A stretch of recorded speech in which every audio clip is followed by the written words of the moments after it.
बेवफा हुए दिलबर तू छड़ी धारन वांगुर यार कदुर न कयई हाजी खावंद जो केड़ा मानू खिलायई ओठे ते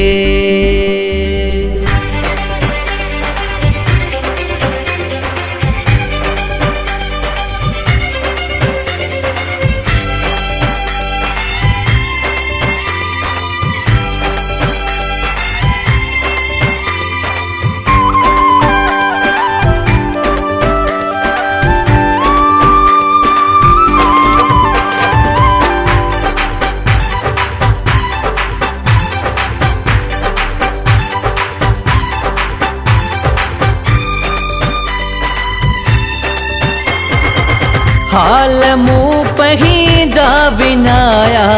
बेवफा तुझे करे हाल मुँह पही जा बिनाया बेवफा तुझे करे बेवफा तुझे करे बेवफा तुझे करे ओ तो सा मोहब्बत जे करे हाल मुँह पही जा बिनाया बेवफा तुझे करे बेवफा तुझे करे बेवफा तुझे करे ओ तो सा मोहब्बत जे करे हाल मुँह पही जा बिनाया बेवफा तुझे करे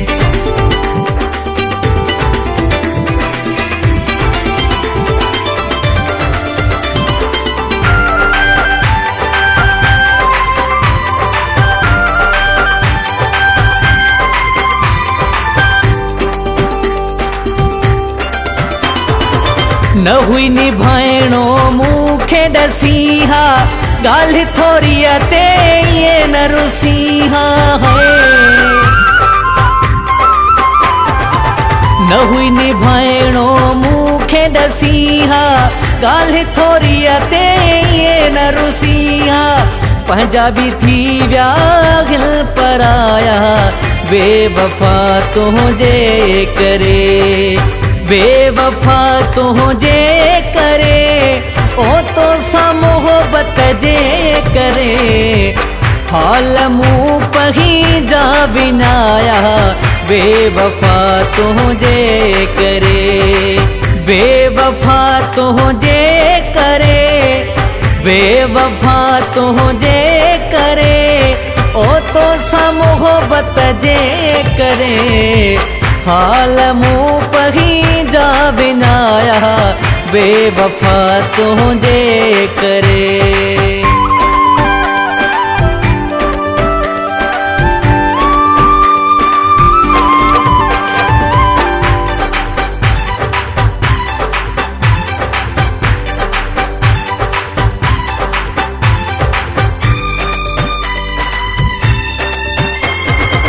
पंहिंजा छड़े तो सा प्यार कयो हो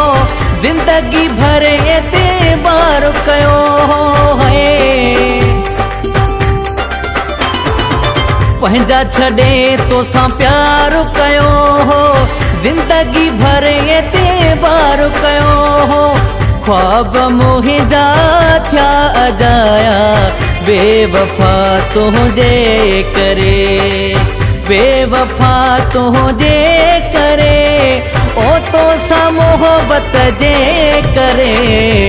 हाल मुँह पही जा बिनाया बेवफा तुझे करे बेवफा तुझे करे बेवफा तुझे करे ओ तो सा मोहब्बत जे करे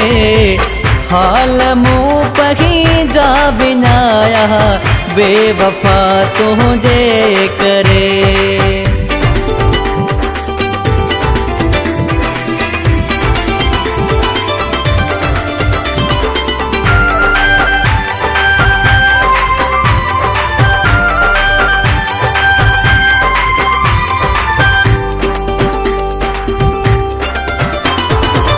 हाजी खावंद जो अली आवारस ओठ मुहिंजी दिलिया पारस है। हाजी खावंद जो अली आवारस ओठ मुहिंजी दिलिया पारस पंहिंजे मथा माण्हू खिलाया